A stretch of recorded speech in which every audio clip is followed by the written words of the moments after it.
Let's get ready to rumble! No disclaimers, we're just going to go straight into it. Boxing is a sport that's full of fake narratives, and a lot of people go along with them just to get along. And I'm an outcast. I consider myself a lone wolf channel. But here's the extent of Katie Taylor's star power and the truth. She won the Olympics in 2012, and she was displayed alongside Anthony Joshua and Luke Campbell on numerous occasions. She tried to defend her Olympic title in 2016 and was unsuccessful, turned pro the same year. In her second pro fight, she was on the undercard of Anthony Joshua versus Eric Molina. Chisora and Dylan had their first fight on that card. So the head start she gets is she's on the biggest British boxing star probably ever. Second fight on his pay-per-view. That's a massive head start for any boxer, especially a female boxer. Her third fight was on a box office pay-per-view event between Hay and Bellew. She was on the undercard of Crawler and Linares. This was the rematch, 2 belts on the line. So she'd been basically living off the back of established matchroom fighters, male boxers. Klitschko versus Joshua, 100,000 in attendance, massive pay-per-view numbers. What was it, 1.4, 1.5?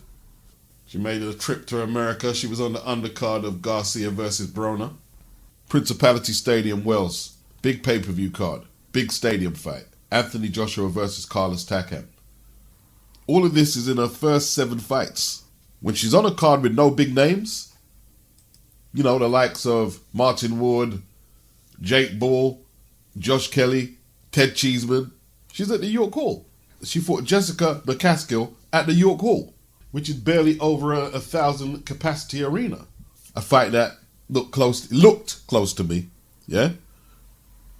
Now, I'm not here with a pen scoring every fight, but let's keep it real. And look, I'm not taking any shots. I've had a few run-ins with a few channels, but I'm not taking any shots. A lot of people, they might pick up a pen and score fights, but that doesn't mean they're scoring the fight accurately or without any bias. I'm just going to keep that real. If you feel away, you feel away.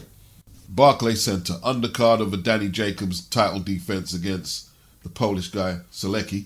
Next fight after that, Dylan White versus Joseph Parker, pay-per-view fight. Derek Chisora versus Carlos Takam. Lots of big names on the bill. Katie Taylor's on that card. Basically living off the backs of established men fighters. Goes back to America in Boston, fights Cindy Serrano. Andrade, he's headlining, and Tevin Farmer is further up the bill than Katie Taylor. She beats Cindy Serrano. MSG on the undercard of Canelo versus Rocky Fielding. Philadelphia on the undercard of Tevin Farmer versus John O'Carroll. Next fight after that on the undercard of Anthony Joshua versus Andy Ruiz at the MSG. Another AJ pay-per-view event that she's jumped on the back of. She beats Delphine Pursoon. Another, yeah, Katie won because you can't appreciate the skill type of fight. Yeah, okay. Manchester Arena after that. She was the main event. But Felix Cash and Jack Cullen, they stole the show. Manchester Arena is a 21,000 capacity arena. 11,000 tickets were sold. And I guarantee you, it wasn't all Katie who sold them 11,000. That's a half-empty arena. If she's such a big star, she should at least fill out 3/4 of the arena. At least. November 2020, she took on Miriam Gutierrez. This is at Wembley Arena. COVID restrictions, no audience, 2 million viewers.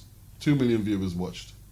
Now, she's making some inroads here, obviously. 2 million viewers is not bad, but this is as much the drive of Sky Sports and Matchroom to support female boxing. This card here had Terry Harper on there, Rachel Ball, and they had a couple of men's fights on there, Jack Cullen versus John Doherty and Kashia Farouk. She headlined mainly because there's no one in attendance, so they weren't risking anything at the gate, and thankfully it did good viewership. Credit due to it. And much credit to Anthony Joshua. Once again, this year, undercard of Chisora versus Parker at the Manchester Arena. September this year, undercard of Warrington versus Mauricio Lara at Headingley Rugby League Stadium. Echo Arena, Liverpool, just gone. Conor Benn was headlining. Conor Benn was the main event. KT was chief support, I guess. Conor Benn, he's going to bring fans. KT will bring some fans, but there's Liverpool lads on the card as well, like Joe McGrail, and Robbie Davis. So this is a combined effort of fighters building the gate on that. Her fights go by. People are very colourlessly nice to her because she doesn't say a bad word about anybody.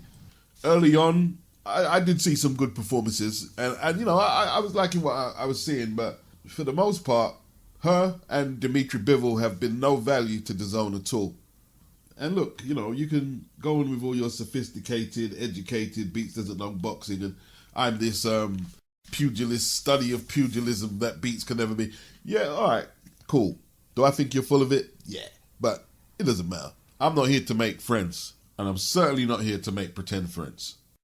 Now, I'm going to be fair, and because I've got boxing knowledge of what happens in England and Europe, I'll give it to you fair. If she had done some cards in Ireland, she could have probably headlined and they would be very big, but Irish boxing, because of certain criminal elements, has took a big hit, so she hasn't been able to do that.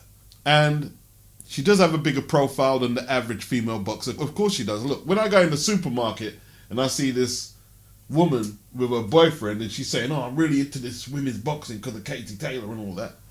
Yeah, she's expanded the profile of women's boxing. Like I say, people get into her character because, you know, she's a very nice girl, I suppose. If you want to call Anthony Joshua bland, I don't know what you would call Katie. And her fighting style is nothing to write home about. It really isn't. And I think, in saying there could be some deterioration there. I used to see better performances years back from her. So maybe it's that. But if that's the case, she's been in decline for a long time. She's been on Hay versus Bellew on their first pay-per-view fight. Dillian Whyte versus Joseph Parker on their pay-per-view fight. On Canelo versus Rocky Fielding. Not pay-per-view, but one of DAZN's biggest stars they had at the time. Derek Chisora versus Joseph Parker. 4 pay-per-views, and she's been on 4 Anthony Joshua pay-per-view cards. 8 pay-per-view cards she's been on, all male fighters, and she's never headlined a pay-per-view herself. So let's put Katie in America, right? Now, Clarissa's been boxing a few years more than Katie professionally, but let's put Katie in America and bring Clarissa Shields to the UK and let her go on 4 Anthony Joshua pay-per-view cards. On Dillian Whyte, on Derek Chisora pay-per-view cards, on David Haye, Tony Bellew's pay-per-view cards, or on the undercard of one of Canelo's fights. And let's see who's the biggest attraction in boxing then. Now, I won't mind because that's how it's supposed to run. People are supposed to piggyback off cards. Anthony Joshua was on Crotch Groves too. Then made his own way. My problem is her inconclusive wins. That's not the best in the world to me. Clarissa Shields wins her fights more conclusively than that. And if she beats Savannah Marshall, don't be telling me that Katie Taylor is the best. I don't want to hear your reasons or excuses. I'm not listening. I don't care what forum it is. Yeah, if you try to rebuttal, Clarissa Shields is the best if she beats Savannah Marshall, we're done. We're not going to dialogue on it. We're done. I'm not even going to dialogue. Don't bring no fuckery over here either, that passive-aggressive, but Beats, I really respect your channel, blah, blah, blah. Listen, you want me to go easy on her because you think she's really nice. Well, maybe she is. Maybe she is. And I'm not a fan of Clarissa Shields. She's done several things that I haven't approved of. But she's a woman just like Katie Taylor's a woman. So if she can take all that harsh criticism, well, I'm telling the truth. This is the truth. This is nothing but truth. I've given you nothing but empirical facts and dates. Sorry about that. That's the police. They're asking, why are you being so nasty to our Katie? She's a nice girl. Amir Khan and Kell Brook fighting in February. 19th of February, sis. They're fighting in Manchester in the AO Arena. And guess what? All tickets sold out within 10 minutes. 21,000 capacity. Gone. No more. Zero. None. Zero. No tickets left. Big up LadyChann. Make sure you sub her channel. There's the link there. Do you hear what she said? Amir Khan and Kell Brook sold out the Manchester Arena. The same arena Katie left half full when she headlined. Right? 21,000 sold out in 10 minutes. And if they had to fight 9 years ago, it would have done the same thing back then. Because people are actually interested in their fights. Look, we ain't going to do no fake narratives, no get along shit. And I'm not talking about being divisive for the sake of it. Because a lot of people do that and they think they're being real. I've brought you empirical facts and dates and stats. That's what I'm dealing with, right? We're not tickling no boxers' tummies. Yeah, you're really big. You're not big. These guys are big. Carl Froch make a comeback. Sell out any arena in the country. These guys are big. Ricky Hatton make a comeback. Sell out any arena in the country. Joe Calzaghe, same thing. Nigel Benn, same thing. Chris Eubank, Frank Bruno. These are our big stars over here. Not Katie Taylor. Done. John. Don't forget to sub LadyChann's channel. People accusing me of having agendas. I've always fucking told you what's on my mind on this channel, man. I always will. Fucking bullshit. Kill the bullshit, bruh. So they've changed the Manchester arena to the AO arena for sponsorship reasons, I'm guessing. One of the fastest selling events, not only in British boxing history, but in British sporting history as a whole. A clue to the unprecedented level of demand came when fans signed up for last week's pre-sale at a ratio of 6 fans for every 1 ticket available. When Friday's pre-sale opened, it sold out in just 4 minutes. Wow. The speed of the pre-sale sellout was echoed on Monday when a final batch of tickets went on sale to the general public, with the event officially being declared sold out just 6 minutes after the public sale began. Now, I could go on, but Eddie, this should have been our fight. We should have had this on DAZN. You screwed up. You fucking screwed up. And I said this, yo, we should be having this fight here. People on my poll say, no, I don't want this fight. You know, forget you people, man. Listen, I'm telling you, listen. Stop trying to be ultra cool, hardcore boxing fans. It's garbage. Speak from the fucking heart. Or hold your tongue. This is a great human interest fight for the UK, especially up north. This is massive. Look how quickly the tickets sold out. Massive. And I've said I don't want to see it before, but that's because it wasn't happening. But now I'm gutted. I haven't got this on this. I'm gutted. But yeah, I've signed up to Sky anyway. I'm just going to buy this online. I'm going to buy it online, bro. I'm going to buy it online. I won't go no higher than £20 though. Don't try and charge me no 25, Mr. Ben Shalom, pissing me off, taking money off me. But yeah, I'm going to buy it. And I'll let you sophisticated, real boxing fan hardcores talk about how great Bivol looks on Saturday. Cry me a river, please. Are you not entertained? Are you not entertained? Am I not entertained with Katie Taylor and Dimitri Bivol? Hell no, he replied. Let their fan base go and fan for them. I don't hate the PBC. I was the biggest supporter at the start. I saw this black man doing his thing, and I saw they tried to fuck with him. I was the biggest supporter. I've seen a lot of stuff that is not right. Bob Arum, in my opinion, I'm allowed my opinion, anti-black fighter. HBO, we're becoming very anti-black fighter. I see a lot of the pro-PBC channels who did used to just keep it boxing. I don't live in America, so I don't appreciate the severity of the tribalism and racism, because we have it here, but I only know it as I know it from over here. But I've got to speak it as I see fit, man, with some of these PBC fighters. What else can I do? When did it get to this? When did it get to this stage here? That you've let network politics interrupt the flow of your boxing so bad that late last month, Demetrius Andrade had to petition to the WBC to get a fight with Jamal Charlo, a unification fight. The lifeblood of the sport, unifications. He didn't get far, because the WBO conspired to fucking put Jacques Beck in front of Andrade. And now we've got Terence Crawford. He makes his case to the IBF to face Errol Spence Jr. Now, Terence has a WBO belt just like Andrade. Is he going to fare any better in trying to smoke out Spence like Andrade tried to smoke Charlo out? Now, I'm not going to use no inflammatory language. Terence Crawford, 34 years of age. Demetrius Andrade, 33 years of age. Jamal Charlo, 31 years of age. And we can't get neither of these African-American brothers to have a unification fight? What are they waiting for? When I say they, Jamal and Spence, what are they waiting for? If Errol isn't in shape or condition to defend the belts, just give them up, bruh. Give them up. You're holding up traffic. and let Boots and Virgil Ortiz get at it with Terence Crawford and you guys. And look, here's a little wake-up call to the Errol Spence fans. Terence Crawford didn't call the IBF to make Errol Spence fight him. He wants a shot at the belt, regardless who has it. Yeah? See, this ain't about no Errol Spence. This is about the IBF belt getting freed up so we can have some quality fights. Some unified champions like Don Curry, Sugar Ray Leonard.